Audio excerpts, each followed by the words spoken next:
2, 3. Assalamualaikum warahmatullahi wabarakatuh, guys. Welcome back to our channel, LA Geniuses. What are we gonna do today, Lyana? So today we are going to do some biology. What is biology? So biology is the science of life, living matter in all its form, and phenomena with reference to origin, growth, reproduction, structure, and behavior. Wow. Okay, so basically today we're gonna do an experiment. It's like apa human body. It is about capillary action in our human bodies. Yes, as you all know, we have capillaries in our body. It's like little tiny veins. Yeah. And then in this experiment, we will show you how capillary actions work. Yes. So, wow. So here I have a beaker full of blue colored water, and also another beaker with green colored water. Okay, and then an empty one. Oh yes, and an empty one. Also, we have two rolled paper tissues that we're going to use for this experiment. Okay. So this will represent our capillaries. Yeah. So basically, we just put it inside. So you want to bend that tissue, yeah, and you just put it like this. Me. Oh, okay.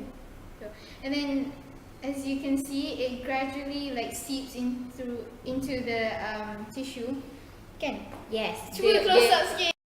Okay. So what's gonna happen now is that all of the water is gonna transfer to the middle beaker, Which is like empty. So by like a few hours later, you'll see it filled with filled.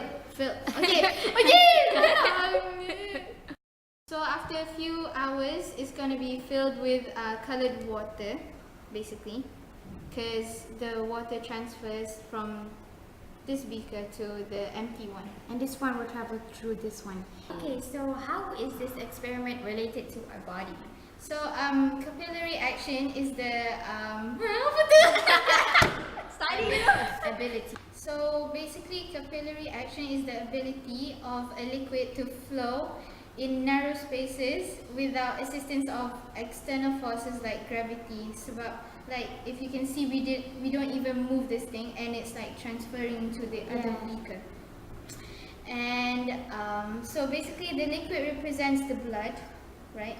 Yeah, and this is our arteries. So basically, we're saying that the blood doesn't need gravity of the earth to move because it's capillary action, and capillary action doesn't need the help of gravity. It can move by itself, so just like our blood, right? Yeah, yes. And it happens when the adhesion to the walls of a vessel is stronger than the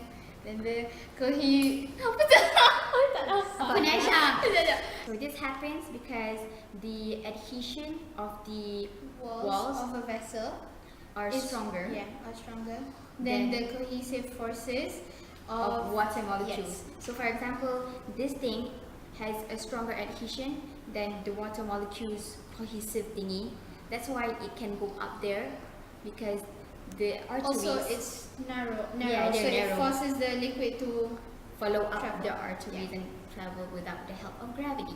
Yes. So in a few hours, we will see this thing filled with these two liquids. So we'll see you guys later. Bye. 2 hours later. She disappeared So while waiting. Lyana right now is MIA, missing in action, but like we can continue without her. So as you can see, the water has traveled through the tissue into the empty beaker, the once empty beaker, and that's what capillary action is.